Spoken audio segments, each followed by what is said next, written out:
الحمدللہ رب العالمین والصلاة والسلام علی اشرف الانبیاء وافضل المرسلین واکرم العباد وعلی آلہ وصحبہ ومن تبعہم بإحسان الی یوم الدین وبعد۔ کل رات کو ہمارے کسی دوست نے قبلہ عالم جلیل مفتی نبیل قبلہ حنیف قریشی صاحب اطال اللہ عمرہ ونفعنا اللہ بعلومہ فی الدارین آمین کا جو کلپ ان ایام میں معروف اور متداول ہے، وہ یہ کہ زمین میں سے جو خزانہ نکلتا ہے، زمین کے جو دفینے ہیں، اس میں جو خمس ہے وہ سادات کا حق ہے جو ہم نہیں نکالتے۔ تو اس دوست نے پوچھا کہ آپ کی کیا رائے ہے؟ میں نے ان سے عرض کیا کہ سب سے پہلے تو یہ بات ذہن میں رکھیں کہ میں قبلہ مفتی حنیف قریشی صاحب اور کسی بھی عالم کی جوتوں کی خاک کے برابر بھی نہیں ہوں۔ جتنا ایک عالم کا احترام ہو سکتا ہے، جتنی عزت و تکریم ہو سکتی ہے، اس احترام عزت و تکریم کے بعد میرا جو علمی فریضہ ہے وہ یہ ہے کہ جن کتب کا انہوں نے نام دیا یا جس فقہ کا حوالہ دیا اس میں ہم جا کے چیک کرتے ہیں، اگر اس میں ویسے ہی رائے ہو تو تائید کرتے ہیں بغیر کسی تعصب اور عناد کے، اگر اس میں اختلاف پائیں تو اب ہمارا علمی فریضہ ہے جس کے بارے میں ہم سے سوال ہوگا، اللہ رب العزت ہم سے سوال کرے گا کہ جب آپ جانتے تھے تو آپ نے یہ بیان کیوں نہیں کیا۔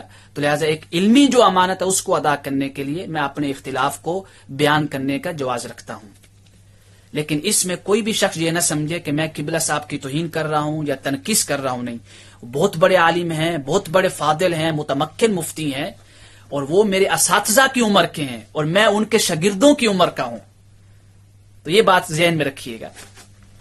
تو قبلہ مفتی صاحب نے جو فتویٰ دیا یا جو رائے بیان کی ٹی وی چینل پہ پروگرام پہ، جیسے میں نے اس کلپ میں سنا کل رات کو، اس میں بعض لوگوں میں یا کثیر لوگوں میں یہ مغالطہ پیدا ہوا کہ زمین سے جو خزانہ نکلتا ہے وہ خزانہ کیسا ہو، یہ تو خود قبلہ مفتی صاحب نے وضاحت کر دی کہ اس میں تفصیل ہے کہ کس خزانے پہ خمس ہوگا اور کس پہ نہیں ہوگا، لیکن مغالطہ یہ پیدا ہوا کہ یہ جو خمس نکلے گا یہ یا تو ہر پیداوار پہ ہے، یعنی ہر زمین پہ ہے، پھر یہ جو خمس ہے صرف سادات کا حق ہے، کسی اور کا حق نہیں ہے۔ پھر تیسرا جو مغالطہ یہ ہوا کہ ہمارے عرف میں جو سادات کا مفہوم اور تصور ہے وہ یہ ہے کہ سیدہ کائنات فاطمۃ الزہرا رضی اللہ تعالی عنہا کی جو آل پاک ہے، امام حسن، امام حسین اور ان کی اولاد پاک میں سے یہ جو ہیں ان کو سادات کہتے ہیں۔ تو انہوں نے یہ سمجھا کہ فقہ میں بھی جو خمس سادات کے لیے رکھا گیا ہے تو اہل فقہ کے ہاں، فقہائے کرام کے ہاں بھی یہی معروف ہے۔ تو پہلے ہم کچھ خمس کی وضاحت کرتے ہیں، پھر یہ مغالطے دور ہو جائیں گے کہ حقیقت کیا ہے۔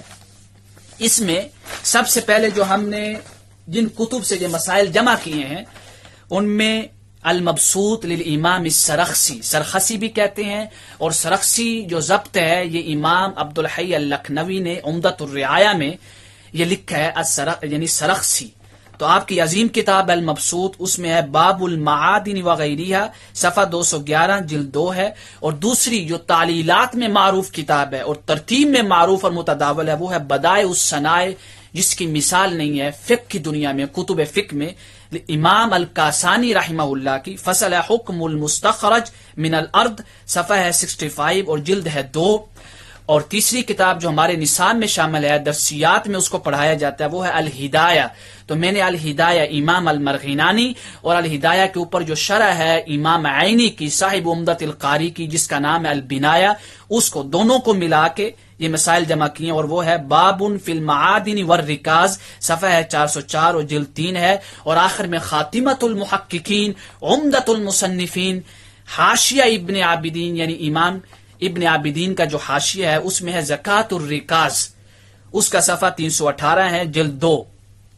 ان کتب سے میں نے یہ خمس کے جو مسائل ہیں، یہ تقریباً 8 سوال بنتے ہیں، ان کو جمع کیا ہے تاکہ ہماری عوام کے ہاں اور عام لوگوں کے ہاں خمس کا مفہوم واضح ہو سکے، زمین کے دفینے کس کو کہتے ہیں اس کی کلیئرٹی ہو جائے، اور سادات کی کیا مراد ہے فقہائے کرام کے ہاں، یعنی سادات کسے کہتے ہیں فقہائے کرام کے اور کتب فقہ میں، یہ مفاہیم کلیئر ہونا ضروری ہے تاکہ قبلہ مفتی صاحب کے فتوے میں کسی بھی قسم کا کوئی مغالطہ نہ رہے۔ تو میں اپنے دوستوں سے ریکویسٹ کروں گا کہ اگر وہ ہو سکے تو میرے اس کلپ کو قبلہ مفتی صاحب تک ضرور پہنچائیں، میں ان کا شکر گزار ہوں گا، تاکہ وہ اس بات کی مزید وضاحت کر دیں، یہ جو مغالطے پیدا ہو رہے ہیں عام عوام میں وہ نہ ہوں۔ پہلا سوال یہ ہے کہ زمین کے دفینے کسے کہتے ہیں؟ زمین کے دفینے دو قسم کے ہیں، ایک ہے کنز، یعنی عربی میں کنز کہتے ہیں اور اردو میں اس کو کہتے ہیں خزانہ۔ کنز اس کو کہتے ہیں جس کو کسی انسان نے یا شخص نے زمین کے اندر خود کوئی چیز محفوظ کی ہو، سونا چاندی وغیرہ، تو اس کو کہتے ہیں کنز۔ جیسے پرانے زمانوں میں ہوتا تھا یا آج کے دور میں بیک ورڈ ایریا میں ایسا لوگ کرتے ہیں جن کے یہاں بینک کی سہولیات نہیں ہے یا کوئی اور سہولت نہیں ہے پیسوں کو محفوظ کرنے کی یا خزانوں کو یا قیمتی چیزوں کو، اور شہروں میں تو یہ کام صرف زیادہ تر کرپٹ لوگ ہی کرتے ہیں اپنی منی لانڈرنگ کو چھپانے کے لیے۔ تو دوسرا جو زمین کے اندر سے خزانہ نکلتا ہے اس کو معدن کہتے ہیں۔ معدن اس خزانے کو کہتے ہیں جو اللہ رب العزت نے کسی خاص علاقے یا خاص ملک پہ اپنا فضل و کرم فرماتے ہوئے اس زمین کے اندر ایسے خزانوں کو پیدا کر دیا ہے یا ایسے خزانوں کو رکھا ہے یا ذخائر کو جو اس زمین کی جنس میں سے نہیں ہے، جیسے سونا چاندی یا تیل کے ذخائر۔ تو ایک ہے کنز، ایک ہے معدن، دونوں کے اوپر جو لفظ بولا جاتا ہے وہ ہے الرکاز، را کی کسرہ کے ساتھ۔ تو قبلہ مفتی صاحب نے اس مسئلے کی بنیاد جس حدیث پہ رکھی وہ میرے آقا کریم علیہ الصلوۃ والسلام کی حدیث مبارکہ ہے، اس میں یہ لفظ ہیں وفی الرکاز الخمس۔ یہ مختلف الفاظ کے ساتھ کتب ستہ جو ہماری معروف ہیں، جس کی وضاحت ہم کل ایک مستقل کلم میں کر چکے ہیں، اس میں یہ حدیث موجود ہے۔ تو الرکاز اگر مطلقاً بولا جائے تو حقیقتاً یہ مراد ہوتی ہے معدن، اور مجازاً مراد لیتے ہیں کنز۔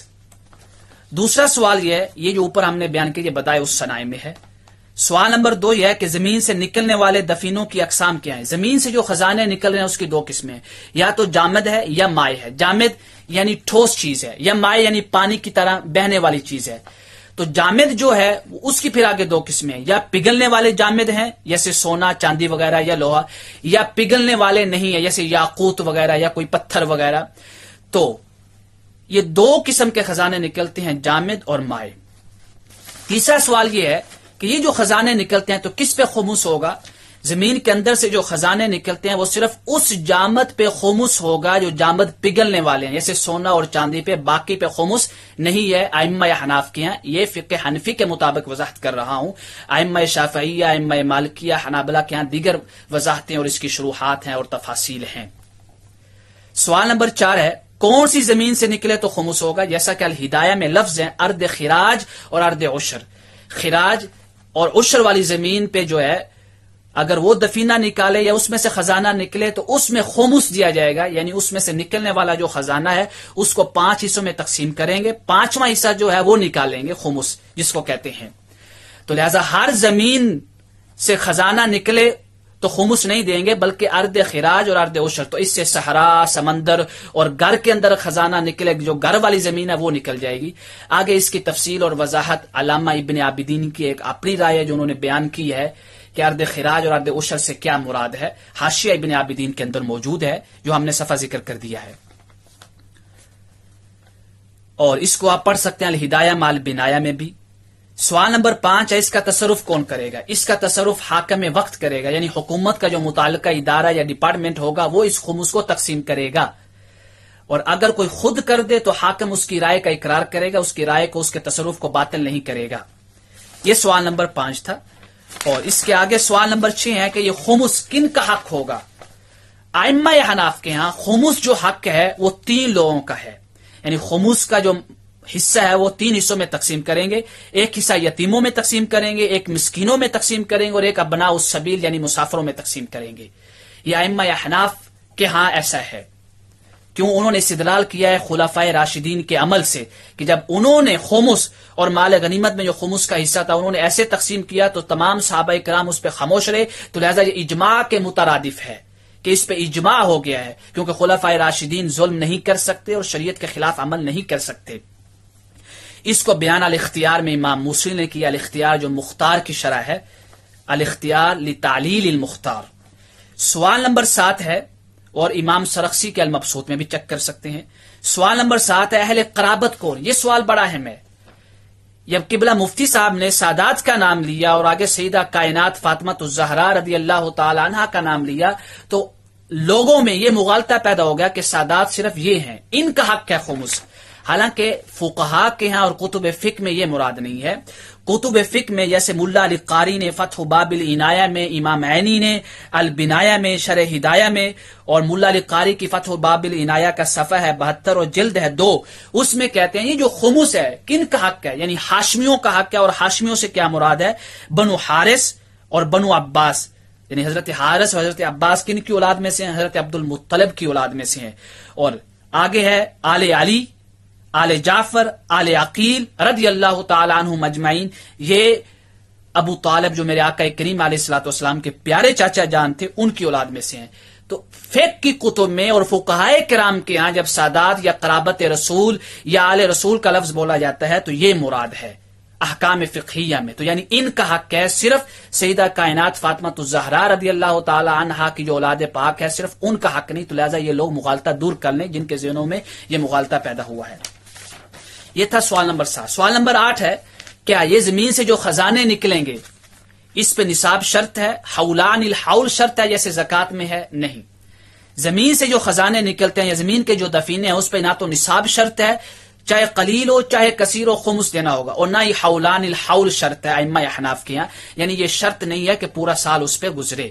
تو یہ 8 سوال ہیں اور اس میں یہ وضاحت ہوگی کہ خمس کسے کہتے ہیں، زمین کے دفینوں سے کیا مراد ہے، کون سی زمین کی جو خزینہ نکلے گا اس پہ خمس ہوگا، اور کن کا حق ہے، اور سادات سے یا آل رسول یا قرابت رسول سے کیا مراد ہے فقہائے کرام کے ہاں. اس کے بعد ایک اور دوست نے ہمیں یہ سوال سینڈ کیے کہ قبلہ مفتی صاحب کے فتوے سے ہمارے ذہنوں میں یہ مغالطہ ہے، اشکالات اگر آپ دور فرما دیں. پہلا سوال انہوں نے یہ کیا کہ خمس کمائی پر دینا ہوگا؟ ہر کمائی پر نہیں، بلکہ زمین کی پیداوار، زمین کی پیداوار بھی نہیں، یعنی زمین کے اندر جو خزینہ جو خزانے ہوتے ہیں اس پہ خمس ہے، اور وہ بھی ہر قسم کی زمین نہیں جیسے ہم وضاحت کر چکے ہیں. پھر انہوں نے کہا اگر کسی کے پاس 1,00,000 2,00,000 یا 3,00,000 ہے، اگر وہ جیت گیا تھا کیا اس پہ بھی خمس دینا ہوگا؟ نہیں. خمس اس کو نہیں کہتے، خمس کہتے ہیں زمین کے اندر سے جو خزانہ نکلتا ہے. ہمارے یہاں بیت المال کا تو کوئی سسٹم نہیں، تو کیا ہمیں ڈائریکٹ انہیں دینا ہوگا؟ اگر بیت المال کا سسٹم نہیں ہے جیسے ہم فقہائے کرام کی رائے کو بیان کر چکے ہیں وہ ڈائریکٹ دے سکتے ہیں. بہتر یہ ہے کہ اگر وہاں کوئی سسٹم ہو اجتماعی تو وہاں پہ جمع کریں، تو اجتماعی سسٹم کے اندر اس کی ڈسٹریبیوشن کی جائے. پھر آگے کہتے ہیں کہ بیت المال کی رقم حضور علیہ الصلوۃ والسلام و بعدہ آپ کے خلفائے راشدین مستحقین کو تقسیم فرماتے، تو کیا یہ بھی ضروری ہے کہ مال خمس کی تقسیم حاکم اسلام یا قاضی شرع یا مفتی اعظم کی سرپرستی میں ہو؟ اس کا ہم جواب دے چکے ہیں کہ بہتر یہ ہے کہ حکومت وقت کے اندر ہو، یا پھر ایسے جو ممالک ہیں جیسے ہمارا انڈیا ہے، یا پھر ایسے ممالک جہاں پہ کفار کی حکومت ہے، غیر اسلامی حکومت ہے، تو وہاں پہ لوگ یا تو کوئی مفتی منتخب کر لیں یا قاضی شرع جو ہو، یا پھر خود بھی تقسیم کر سکتے ہیں. اس میں کوئی شرط نہیں ہے کہ حاکم وقت کو ہی دیں یا قاضی شرع کو ہی دیں یا مفتی کو ہی دیں. پھر آگے کہتے ہیں کہ سارا خمس کیا سادات کا حق ہے؟ یہ ہم وضاحت کر چکے ہیں کہ سارا خمس سادات کا حق نہیں ہے، بلکہ 3 لوگوں کا حق ہے، یتیموں کا، فقراء و مساکین کا، اور تیسرے ابناء السبیل کا. تو سادات کا مفہوم ہم واضح کر چکے. اب یہ ہے کہ پھر سادات کو دیں گے خمس.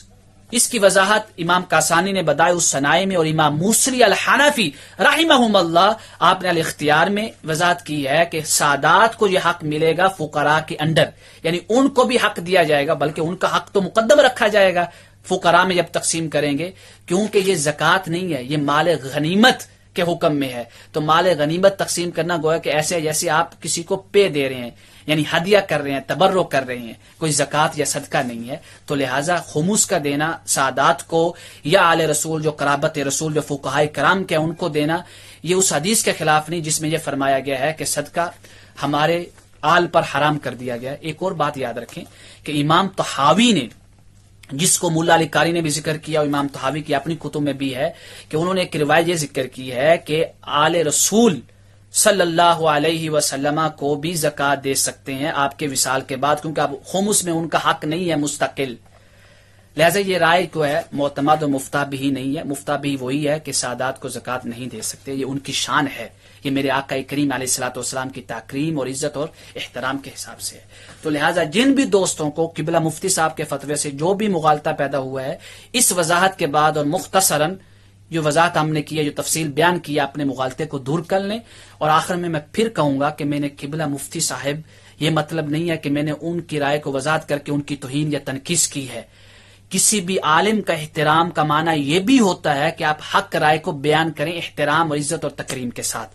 تو جو بھی دوست میرے اس کلپ کو سنیں، اگر کوشش کریں، اگر ان کی استطاعت میں ہو تو وہ قبلہ مفتی صاحب تک میری اس ریکویسٹ کو پہنچا دیں. وما علینا الا البلاغ واللہ تعالی اعلم بالصواب.